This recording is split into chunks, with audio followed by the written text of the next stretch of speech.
2008 में मालेगांव में जो बम ब्लास्ट हुआ था, उसके बाद कांग्रेस ने उसको भगवा आतंकवाद का नाम दिया। और हिंदुस्तान में भगवा आतंकवाद नहीं होता है, हिंदुस्तान में भगवा आशीर्वाद होता है। और इन्होंने हमेशा जो हमारी संस्कृति है, जो हमारे पूजनीय स्थल हैं, जो हमारे पूजनीय स्थान हैं, पाकिस्तान को खुश करने के लिए हमेशा इन्होंने हमारा अपमान किया है।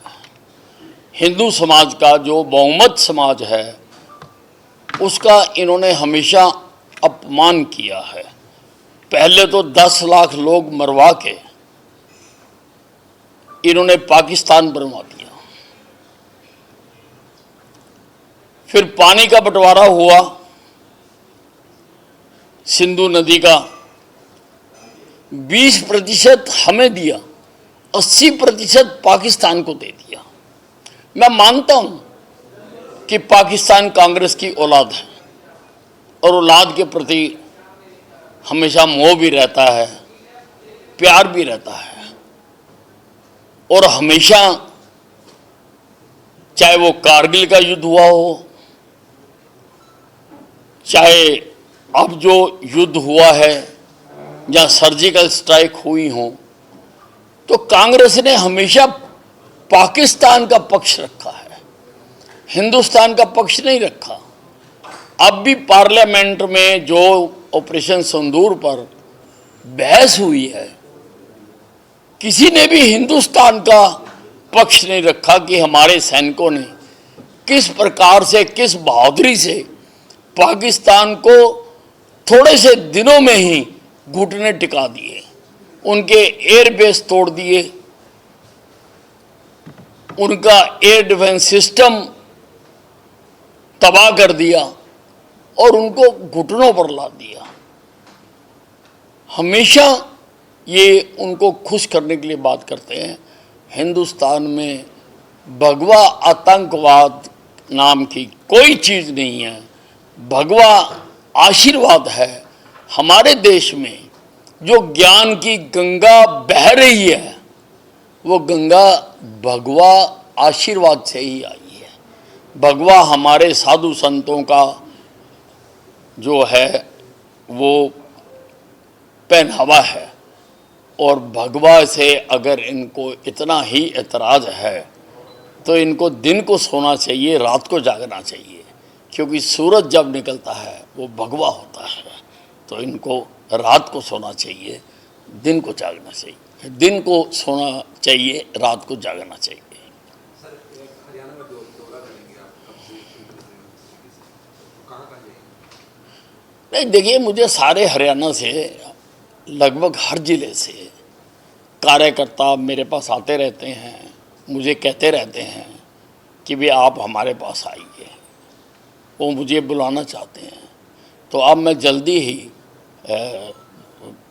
15 अगस्त के आसपास मैं सारे जिलों के कार्यकर्ताओं को मैं मिलूँगा, नए पुराने कार्यकर्ताओं को, क्योंकि मेरे समय के कई पुराने कार्यकर्ता हैं जो मुझे मिलना चाहते हैं।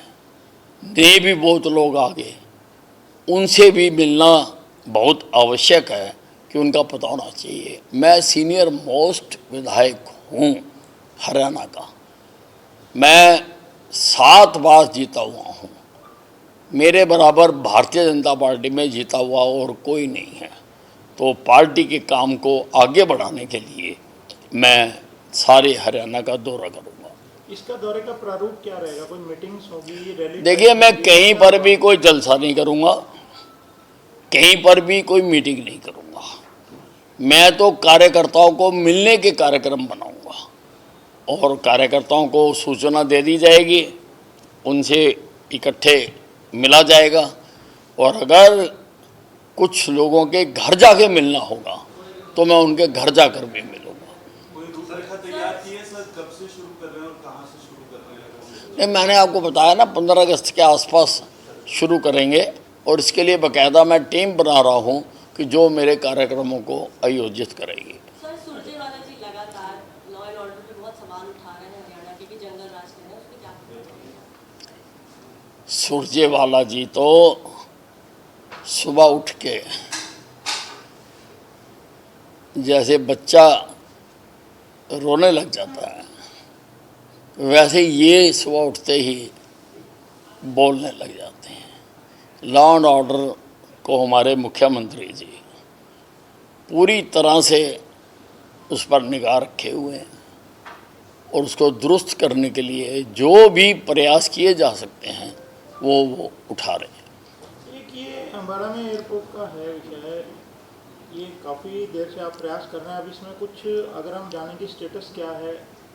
नहीं, अम्बाला छावनी के एयरपोर्ट का उद्घाटन करने के लिए रक्षा मंत्री माननीय राजनाथ सिंह जी ने स्वीकृति दे दी है और ये जो अम्बाला छावनी का एयरपोर्ट बना है ये बना भी उनकी कृपा से ही है, क्योंकि इसके लिए आर्मी की ज़मीन चाहिए थी। आर्मी की ज़मीन उन्होंने ही लेके दी, तो मैंने उनसे अनुरोध किया था कि भाई क्योंकि आपने ज़मीन लेके दी है और उसी कारण से एयरपोर्ट बना है, मैं चाहता हूं कि इसका उद्घाटन आप करें। तो वो भी अभी रेनी सीज़न समाप्त हो जाए तो उसके बाद 15 अगस्त के आसपास हम करेंगे। मैंने मुख्यमंत्री हरियाणा को भी पत्र लिखा है और डिफेंस मिनिस्टर जी को भी, राजनाथ सिंह जी को भी अभी पत्र लिखा है कि वो दोनों एक तिथि तय करके, क्योंकि दोनों का आना आवश्यक है, एक तिथि तय करके अम्बाला छावनी के एयरपोर्ट का, जो कि बिल्कुल तैयार है, जिसमें कि सिविल एविएशन ने अपने अधिकारी भी नियुक्त कर दिए हैं और हर तरह से वो तैयार है। वह अम्बाला छावनी बहुत महत्वपूर्ण स्टेशन है, जंक्शन है, चारों तरफ से सड़कें आती हैं, चारों तरफ से गाड़ियां भर भर के आती हैं। हिमाचल सारे को अम्बाला छावनी सीधा लगता है, नज़दीक लगता है, पंजाब को लगता है, हरियाणा को लगता है, जीटी रोड को लगता है, अम्बाला के साइंस उद्योग को लगता है, जगाधरी के मेटल उद्योग को लगता है, पानीपत को भी गुड़गांव से अम्बाला आना आसान लगता है। इसलिए ये काफ़ी कामयाब एयरपोर्ट रहने वाला है और मुझे एविएशन मंत्री जी का पत्र भी आ चुका कि 3 एयरलाइंस जो हैं वो यहाँ के लिए मंजूर कर दी गई हैं और मुझे ये भी बताया गया है कि बहुत सारी और एयरलाइंस भी अम्बाला छावनी से उड़ान भरने के लिए स्वीकृति मांगना चाहती हैं। ये अगर इसमें आपत्ति ना लगे तो एयरलाइंस का नाम बता सकते हैं कि कौन कौन सी एयरलाइंस हैं क्या? नहीं, अब मेरे को पत्र नहीं है, 3 एयरलाइंस का। तो दूसरा ये बताएं कि आपसे कोई ये चर्चा हुई कि प्राथमिक तौर पे जब ये खड्डा शुरू होगा तो कहाँ कहाँ के लिए जो है उड़ाने यहाँ से शुरू? नहीं, अभी जो पत्र में लिखा गया था वो अभी लिखा गया था अम्बाला से अयोध्या, अम्बाला से लखनऊ, अम्बाला से जम्मू और अम्बाला से श्रीनगर। अभी ये 4 फ्लाइटों का ही लिखा गया था, पर मुझे उम्मीद है और जब मैं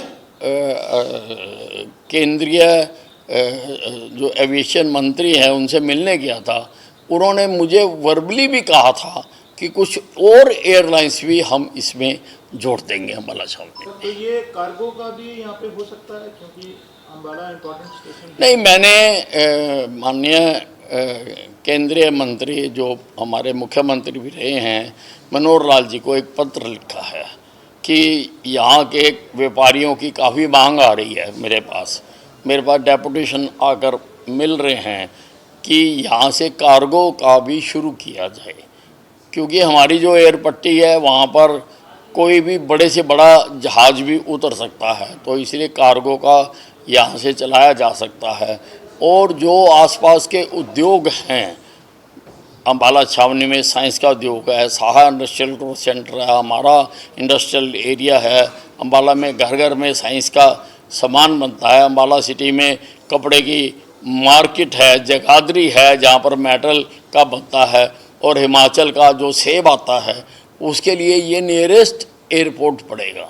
नियरेस्ट एयरपोर्ट पड़ेगा और भी क्षेत्रों को ये कवर करेगा। तो यहाँ से कार्गो का एयरपोर्ट कामयाब होने की बहुत बड़ी संभावना है, परंतु अभी वो इनिशियल स्टेज पर है। अभी मैंने केवल पत्र लिखा है मनोहर लाल जी को और मैं जल्दी उनको मिलूँगा अभी, और मुझे उम्मीद है कि ये भी बन जाएगा। इसके साथ ही हमारे पास ज़मीन भी उपलब्ध है जो कि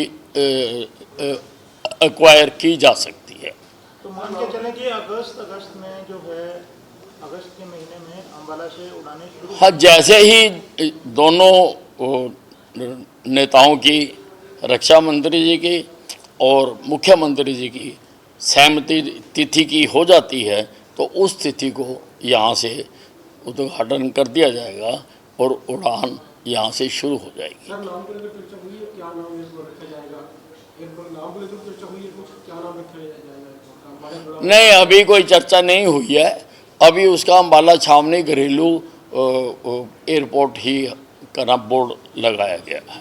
सर, एक तो भाई लगाए गए जिलों में, अलग-अलग जिलों के विकास के लिए भाजपा अपना भी काम उसमें करेगी, तो कांग्रेस का ये कहना है कि जो अधिकार क्षेत्र एक विधायक का होता है, उस कार्य क्षेत्र में, अधिकार क्षेत्र में भाजपा विधायक नहीं, कांग्रेस अपना काम करे, इनेलो अपना काम करे, हमने अपना काम करना। वो जो एमएलओ की ड्यूटी लगाई गई है वो संगठनात्मक काम करने के लिए लगाई गई है, तो हमने तो 90 के 90 हलकों में काम करना है। इससे किसी को क्या एतराज़ है? हम सभी हलकों में करना चाहते हैं। सभी हलकों में जहाँ पर हम नहीं जीत पाए हैं वहाँ पर भी हम अपना संगठन भी मजबूत करना चाहते हैं और वहाँ पर भी हम चाहते हैं कि वहाँ से भी हमारा जो है ग्राउंड बने। तो इसमें किसी को क्यों तकलीफ़ है?